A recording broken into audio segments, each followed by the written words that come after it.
දේවල් වලින් මොකක්ද වෙන්නේ අපේ හිතේ? ශක්තිමත් වෙනවද? කැඩෙනවද? අපරාධي අද වහිනවා නේද? මේ දෙවිදල යන්නේ කොහොමද? රැට කාලේ කොහොමද?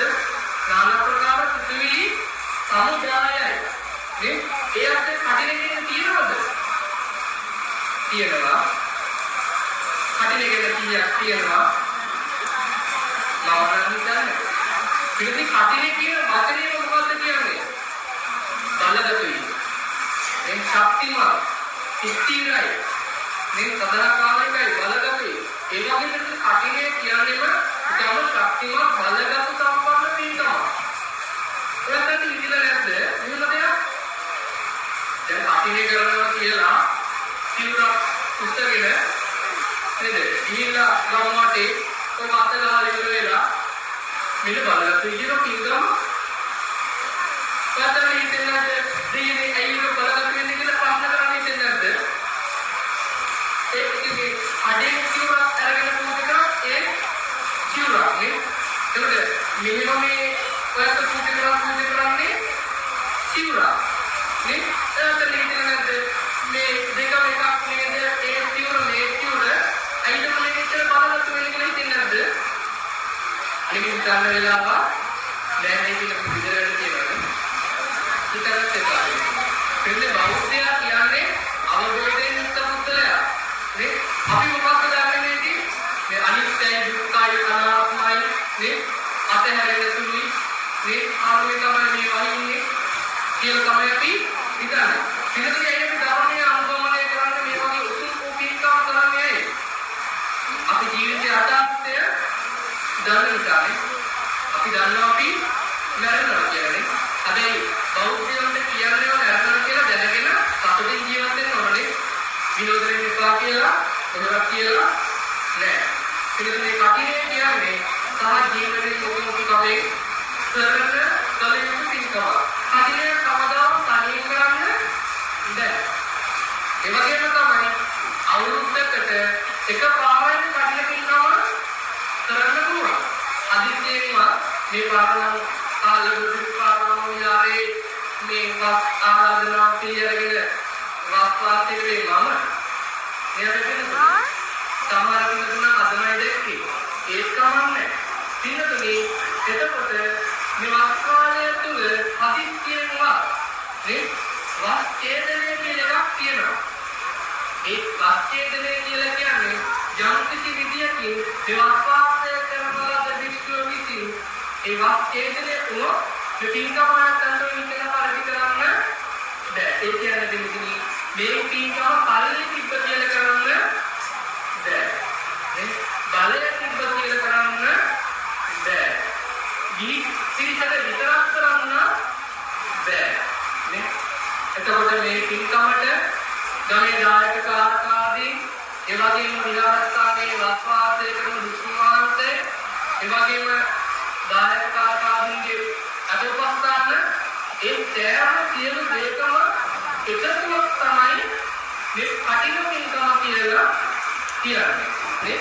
නැත්තම් කියනනේ මේ ගමස්ම මේ කීවරයක් කරගෙන නේ තේ කරලා පිළිත් කියලා මේ නැතුව කණ්ඩායම කොහොමද පාදලේ තියාගෙන නේ මොකද්ද මේ කරන්නේ අපි? මේක සිවුරක් ඉතින් උත්තර දෙයක් කරන්න ඕනේ නැහැ. අඩේට ගියා සිවුරක් ගත්තා පූජා කරා. නේ? ඔයක සංකදානයෙන් දෙලකට නේ අටපරි කරලා ගත්තා පූජා කරා. හැබැයි මේක අයි මෙච්චර මේ මහත්ඵල මහානිසංසාරකයි. අයි මේකට මෙච්චර තීන්දුවක් කියලා කියන්නේ. අතනම කාල කතාවක් කියලා දෙනවා. මේකෙන් වත්තන්ට තේරෙවි ඇයි කටින් කියන එක මෙච්චර බලගත්තු කියලා. වැටෙන හොඳ කතාවක් නෙවෙයි නරක කතාවක් කියලා දුන්නා. නේ? මధుරොත් දෙන්නේ මధుරොත් ගන්නකොට වැඩි. ඉතින් මధుරෙන් බලන්න කොච්චර වෙලාවක් යනවද?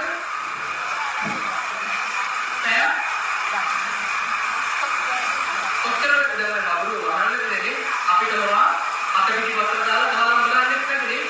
මధుරෙන් බලන්න කොච්චර වෙලාවක් යනවද? විනාඩි 5 විනාඩිය තප්පරය කාලයක් වෙලා වැඩිලා තියෙන්නේ. හරි. එතකොට නැත්තන්ට ඒ මధుරව මරන්න වැඩි වෙලාවක් ගියේ නෑ. දැනන ජනුවා නඹරුවා වැඩි ඉවරයි. නේ? එතකොට පිළිතුරට කොච්චර වෙලාවක් ඉඳිනවද?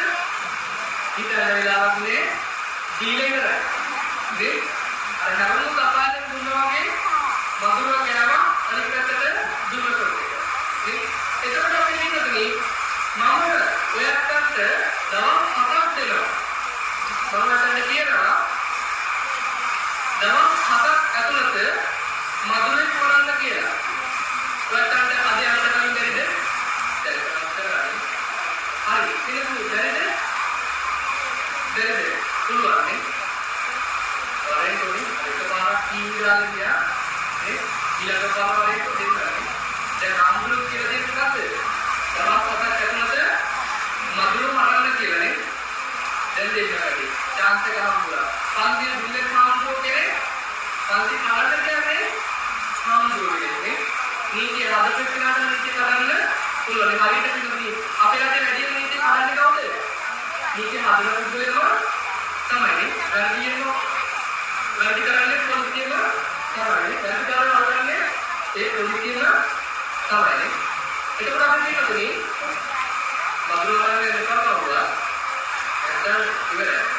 ආහාර පිළිගන්නේ එතකොට ඔයත් මధుරේ ප්‍රමාණය වැඩි වෙනවා යන දේ කියලා ගත්තොත් උදා කාරණම දන්නා අධ්‍යක්ෂින් සහිතයි. දවස් 7ක් මధుරේ මරන්න දුන්නොත් ඔය ඇත්තෝ ඒ ශරීරවලනේ වහන තැනින් මරනවා. හැබැයි මම ඔයාලට කියනවා දවස් 7ක් ඇතුළත අලිය මරන්න කියලා. පුළුවන්ද? මధుරේ මරනවා කියලේකුද? ඒක ප්‍රමාණවලින් අලිය එන්න තැනක් කරලා හොයාගන්න ඕනේ. අලිය කොහේ ඉන්නවද දන්නවද? අලිය ඉන්න තැන හොයාගන්න ඕනේ. ප්‍රමාණවලේ කාර්යය භාවනාවක් කරනවා කිය. තේරුණාද? අලිය ඉන්න තැන ආරක්ෂාවක් නැතුව අලිය මරන්න පුළුවන් තැනක ඉන්න අලියට අපි හොයාගන්න ඕනේ. ඒ වගේම අපි අලිය හොයාගන්නකොට විතර මැදේ දෙන්නේ ආවිද අලිය කොල්පටේ යනවා නෙවෙයි. අද අපි මధుරවරකෝගේ අතිහාරවරන ගන්නේ. එතකොට මොකද වෙන්නේ? අපේ විවිධ උපක්‍රමයන් ප්‍රදාන කරනනේ අලියට මේ විදිහට දෙනවා. ඒ වගේම දෙන්නවා නම් අපි ආයුධ ලෑස්ති කරන්න ඕනේ. අපි ආයුධ ලෑස්ති කරන විතරක් නෙවෙයි. අයියෝ මේකේ වෙනන්නත් තමයි. කරනකොට දෙයක් කරන්නේ. එතකොට අපි දෙන්නේ අලිය මරන්න ඕන. අලිය හොයා ගන්න ඕනේ විතර. ආයුධ හොයා ගන්න ඕනේ. ඒ වගේම නීතියෙන් දෙන්න ඕන. ඒ වගේම වාහනය කරන නාවික අදාළ දීලා මේක පාරවරන්නාද කියලා වඩුනවා නෙවෙයි. ගොඩක් අමාරුයි. අපහසුයි. ඒක නිතරම වැඩි නේ. ඒ වගේම තමයි අලිය උත්පාදනය කරන මොකද වගේ කරනවද?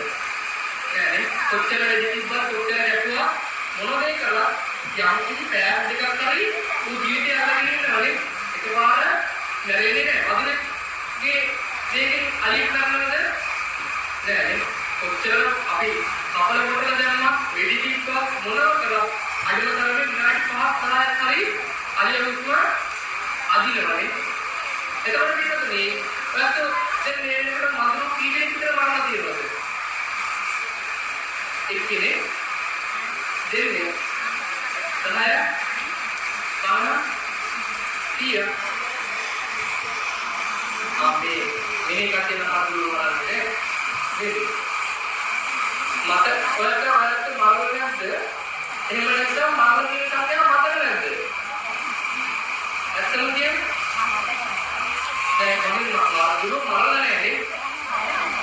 මරලා නැහැ.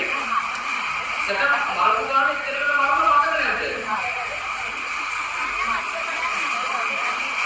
අද පන්ති ටික කොහොමද අරගෙන යන්නේ? නේ? පොඩි දේවල්නේ වල කිව්වේ? මధుර ඔයකට ගොඩක් මරලා තියෙන හැබැයි මතක නෑ. හැබැයි අපි පිළිතුනේ ඒත් අලියෙක් කරනකොට කවදාවත් අමතක වෙයිද? අමතක වෙන්නේ ඔයකට මතක් වෙනවා පාර වාරයක් පාසා මොකක් වෙනවා මේ අර ආවා තැන තමයි අලිය හිටියේ. මෙන්න මේක තමයි මම උදාහරණ කරේ. මේ අරයටත් මම ඉන්න කිව්වා. මෙන්න මේ වාහන තමයි මම ගියේ. මේ වගේ තමයි මම කියන්නේ කියලා ලොකුටම මතකයි. එතකොට ඔයත් අලියට අර ආයුධ වලින් හිංසා කරලා ඒ අලිය මැරෙන වෙලාවේ ඉඳපු වේදනාව ඒ අලිය මැරෙනකොට හිතපු හැටි ගන්නට බැරි මතක් වෙනවා. නේ? එතකොට පින්නතුනේ අලියෙක් මැරියොත් රජියෙක් පවතින්නේ මధుරේ නරෝද. මේකත් තමයි දෙකම එකයි. ජීවිත දෙකම එකයි. ඔළුවවන්න ඕනේ. ඒක නෝ නැතේ කියනවා ඒකටත් ඔළුවවන්නවා. ඒක කියනවා ඒකටත් ඔළුවවන්නවා. හරියට. ඉතින් එතකොට ඔයගොල්ලෝ අලියෙක් මරනකොටයි මధుරේ මරනකොටයි කිනේ වෙනස පමේ වෙනස වෙන්නේ කොහොමද දන්නවද?